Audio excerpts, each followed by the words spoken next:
একজন নেককার মহিলা ৭০ জন আউলিয়ার চেয়ে উত্তম। একজন বৎকার মহিলা ১০০০ বৎকার পুরুষের চেয়েও নিকৃষ্ট।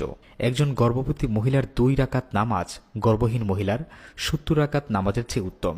গর্ভবতী মহিলার প্রত্যেক রাত এবাদাত ও দিনগুলো রোজা হিসাবে গণ্য করা হয়। একটি সন্তান ভূমিষ্ঠ হলে ৭০ বছরের নামাজ রোজার নেকি তার আমলনামায় লেখা হয়। প্রসবের সময় যে কষ্ট হয়, ব্যথা হয়, প্রতিবারের ব্যথার কারণে হজের সোয়াব দান করা হয়।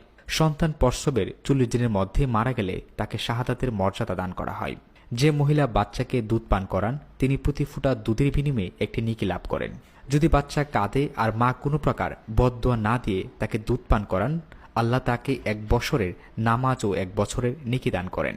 যখন বাচ্চার দুধ পান করানো হয়ে যায় তখন আসমান থেকে একজন ফেরেশতা অবতীর্ণ হয়ে সে মাকে সুসংবাদ দান করেন যে আল্লাহ পাক তোমার জন্য জান্নাত ওয়াজিব করে দিয়েছেন।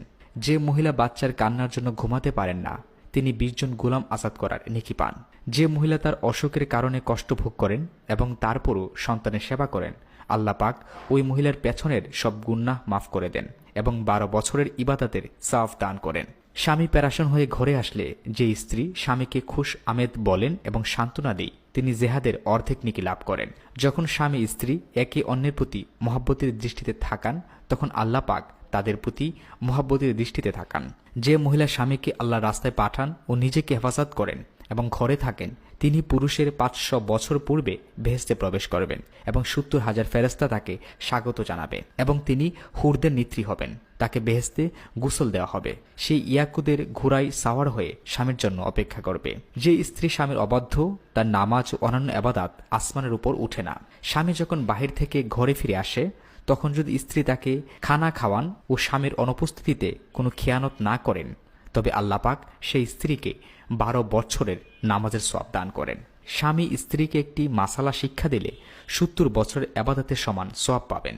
যে পবিত্র মহিলা নামাজ রোজার পাবন্দি করেন ও স্বামীর খেদমত করেন তার জন্য বেহেশতের ৮টি দরজা খুলে দেওয়া হয়। যে মহিলা জিকিরের সাথে ঘর ঝাড়ু দেয় আল্লাহ পাক তাকে কাবাগর ঝাড়ু দেওয়ার সওয়াব দান করেন। যে মহিলা বিসমিল্লাহ বলে খাবার প্রস্তুত করেন আল্লাহ পাক তার রুজির মধ্যে বরকত দান করেন। যে স্ত্রী তার স্বামীর সন্তুষ্টি অবস্থায় মারা যায় তার জন্য বেহেশত ওয়াজিব।